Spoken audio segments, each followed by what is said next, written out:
મિત્રો તમારો ફરી એકવાર સ્વાગત છે અમારી ચેનલ ગોગાની વાતોમાં। મિત્રો આજે અમે તમને મકર સંક્રાંતિ પર એવા દાન વિશે જણાવીશું કે તમારા ભાગ્યને બદલી શકે, અટવાયેલા કામ પૂર્ણ થઈ શકે અને જીવનમાં અચાનક ધન લાભ થઈ શકે। મિત્રો શાસ્ત્રોમાં કહેવાયું છે કે મકર સંક્રાંતિના દિવસે જો દાન યોગ્ય વિધિથી અને શુદ્ધ મનથી કરવામાં આવે તો તે દાન સીધું દેવતાઓ સુધી પહોંચે છે અને વ્યક્તિને અનેક જન્મોનું પુણ્ય પ્રાપ્ત થાય છે। મિત્રો આ દિવસે કરાયેલું દાન માત્ર પૈસા પૂરતું નથી, પરંતુ તે તમારા કર્મોનો ભાર હળવો કરે છે, નકારાત્મક શક્તિઓ દૂર કરે છે અને જીવનમાં સકારાત્મક ઉર્જાનો પ્રવાહ શરૂ કરે છે।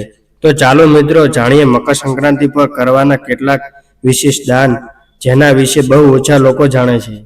નંબર 1, તાંબાના વાસણનું દાન। મિત્રો મકર સંક્રાંતિ પર તાંબાના વાસણનું દાન કરવું અત્યંત શુભ માનવામાં આવે છે। તાંબો સૂર્યગ્રહ સાથે જોડાયેલો છે અને સૂર્ય આત્મબળ, માન સન્માન અને આરોગ્યને કારક છે।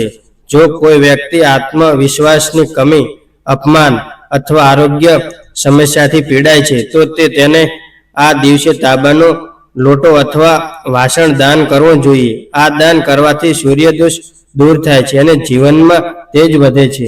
નંબર 2, મીઠું અને ચોખાનું દાન। મિત્રો મીઠું જીવનમાં સંતુલનનું પ્રતીક છે। મકર સંક્રાંતિ પર મીઠું અને ચોખાનું દાન કરવાથી ઘરેથી નકારાત્મક શક્તિઓ દૂર થાય છે। જે ઘરમાં અકારણ ઝઘડા, તણાવ અથવા મનમાં અશાંતિ રહેલી હોય ત્યાં આ દાન ખૂબ જ અસરકારક સાબિત થાય છે। આ દાન કરવાથી ચંદ્રગ્રહ મજબૂત બને છે અને માનસિક શાંતિ મળે છે। નંબર 3, તલનું તેલ અથવા દીવો દાન। મિત્રો મકર સંક્રાંતિ પર તલના તેલનો દીવો દાન કરવો અથવા મંદિરમાં પ્રગટાવો અત્યંત શુભ માનવામાં આવે છે। આ દીવો ખાસ કરીને શનિદેવ માટે અર્પણ કરવામાં આવે છે। જો કોઈ વ્યક્તિ જીવનમાં વારંવાર અડચણો, વિલંબ અથવા શનિની અશુભ અસર અનુભવે છે તો આ દિવસે તલના તેલનો દીવો જરૂર પ્રગટાવવો જોઈએ। આથી શનિદેવ પ્રસન્ન થાય છે અને મુશ્કેલીઓ ધીમે ધીમે દૂર થાય છે। નંબર 4, મિત્રો મકર સંક્રાંતિના દિવસે ગાયને ઘાસ, ચારો અને ગોળ ખવડાવવું મહાન પુણ્ય ગણાય છે। ગાયને માતા લક્ષ્મીનું સ્વરૂપ માનવામાં આવે છે। આ કાર્ય કરવાથી ઘરમાં અન્ન અને ધનની ક્યારેય કમી રહેતી નથી। ખાસ કરીને સવારના સમયે ગાયને ગોળ ખવડાવવાથી લક્ષ્મીજીની કૃપા પ્રાપ્ત થાય છે।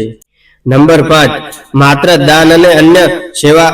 મિત્રો મકર સંક્રાંતિ પર ભૂખ્યા લોકોને ભોજન કરાવવું સૌથી મોટું દાન માનવામાં આવે છે। જો તમે કોઈ ગરીબ, સાધુ અથવા જરૂરિયાતમંદને ખીચડી, રોટલી અથવા ભોજન કરાવો છો તો તે અક્ષય પુણ્ય આપે છે। આ દાન કરવાથી જીવનમાં અચાનક ધન લાભ, અટકાયેલા કામ પૂર્ણ થવા અને પરિવારની પ્રગતિ થવા લાગે છે। દાન કરવાની સાચી વિધિ। મિત્રો દાન કરતી વખતે આ ખાસ ધ્યાન રાખજો। સ્નાન કરીને શુદ્ધ વસ્ત્ર ધારણ કરો। દાન પહેલા ભગવાન વિષ્ણુ અને સૂર્યદેવનું સ્મરણ કરો। દાન હંમેશા જમણા હાથથી કરો। દાન કર્યા પછી ક્યારેય અફસોસ ન કરો।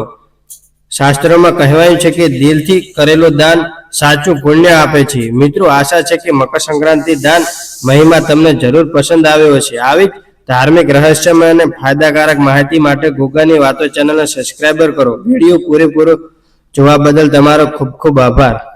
વિડીયો પસંદ આવ્યો હોય તો લાઈક અને શેર કરવાનું ભૂલશો નહીં।